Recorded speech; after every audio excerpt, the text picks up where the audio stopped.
What if a headline designed to sound like a punishment was actually a carefully crafted roadmap for a comeback? The combat sports world is reeling from the announcement that Conor McGregor, the single most defining star in MMA history, has been handed an 18-month suspension for violating the UFC's anti-doping policy. On the surface, it looks like the system working, a star being held accountable. But when you pull back the curtain, a far more complex and controversial story emerges, one that involves inconsistent penalties, a draconian system of control, and a suspension so conveniently timed it feels more like a corporate script than a sporting sanction. This isn't just a news story. This is an exposé of how power truly operates behind the bright lights of the octagon. Let's be clear about what actually happened.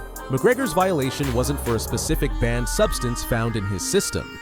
The charge is for 3 whereabouts failures, missing scheduled tests on June 13th, September 19th, and September 20th of 2024. Under the new combat sports anti-doping program, the standard sanction for 3 failures within a 12-month window is a full 24-month ban.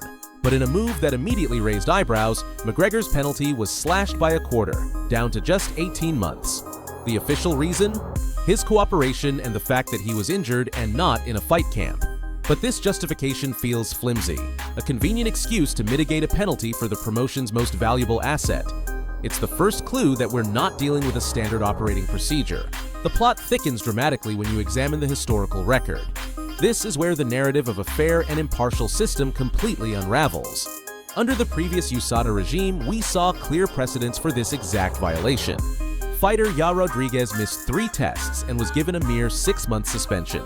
The notorious Nick Diaz, who had a long and contentious history with the athletic commissions, received only a 12-month ban for his 3 whereabouts failures. So, we have to ask the glaring, unavoidable question, why was McGregor's initial proposed penalty twice as long as Nick Diaz's? And why does his reduced sentence still stand at 50% longer than Diaz's and 3 times longer than Rodriguez's? There is no clear, public-facing logic for this wild inconsistency. It suggests that the rules are not a fixed code, but a flexible tool, and the biggest stars, for better or worse, are judged by a different set of scales. Now, let's talk about the dates, because this is where the story shifts from suspicious to almost orchestrated. McGregor's suspension is retroactive, meaning the clock started ticking on September 20th, 2024. It will end on March 20th, 2026. Let that date sink in. March 20th, 2026. Now, cast your mind to the biggest spectacle the UFC has ever planned. A historic fight card on the White House lawn, announced by President Donald Trump himself, set for June 14, 2026. If McGregor had received the standard 24-month ban, he would have been ineligible until September 2026, missing the White House event entirely. But with this reduced 18-month sentence, he becomes a free agent on March 20th, giving him a clean, nearly 3-month window to prepare for the grandest stage imaginable. This isn't a coincidence. This is precision engineering. It's a punishment that, by sheer mathematical perfection, fails to punish the one thing that matters most, his blockbuster return. This entire controversy forces a long overdue examination of the root cause, the UFC's whereabouts policy itself.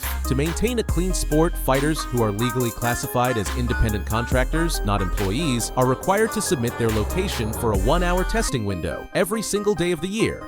365 days a year. They must update a digital app if they decide to go on a family vacation, take a sudden road trip, or even if their daily routine shifts unexpectedly. Forget to update the app, and you get a strike. 3 strikes, and you're facing a multi-year suspension. Think about the immense power dynamic here.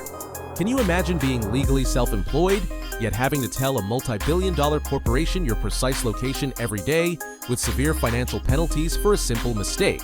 Level of control that borders on the absurd. As one sharp critic noted, you can't demand that the independent contractor coming to fix your freezer tell you his location every hour leading up to his appointment. So why is this immense invasion of privacy the accepted norm for the athletes who risk their health for the promotion? This brings us to the most damning theory of all, the idea that this entire suspension is a piece of brilliant yet cynical public relations theater. By announcing an 18-month ban for their biggest star, the UFC and its new anti-doping partner, CSAD, achieve several goals at once. They project an image of strict, no-nonsense enforcement, sending a message that no one is above the rules. They get to headline sports news cycles across the globe.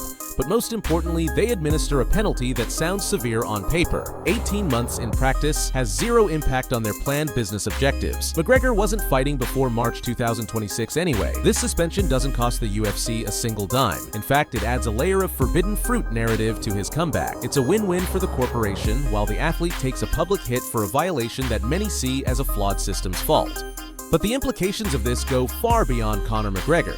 His case is merely the symptom of a much deeper disease within the sport: the complete and total lack of collective bargaining power for the fighters. In major league sports like the NBA, NFL, and MLB, the testing protocols are negotiated between the league and a powerful players' union. The athletes have a seat at the table.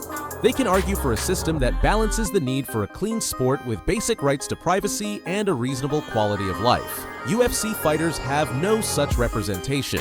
They are presented with a handbook and told to comply. They have no union to challenge the 24/7 whereabouts rule, to question why penalties are so inconsistent, or to demand a fair share of the billions of dollars in revenue they generate. This power imbalance is the real fight, and it's one that every fighter, from the champion to the preliminary card newcomer, is currently losing. So, where does this leave us? The Conor McGregor suspension story is a masterclass in perception management. It's a headline that allows casual observers to see a system enforcing its rules, while insiders see a carefully managed corporate strategy. It highlights a controversial anti-doping policy that treats independent contractors like controlled assets. And it underscores the ultimate truth of the modern UFC, that the real power lies not with the warriors in the cage, but with the executives who control the calendar, the contracts, and even the clocks on their suspensions. As we look ahead to the spectacle of the White House card, remember this moment. Remember the inconsistent penalties, the conveniently timed dates, and the underlying lack of fighter power. Because the story of Conor McGregor's 18-month suspension isn't about a punishment. It's about the blueprint. A blueprint that ensures the machine keeps running no matter what.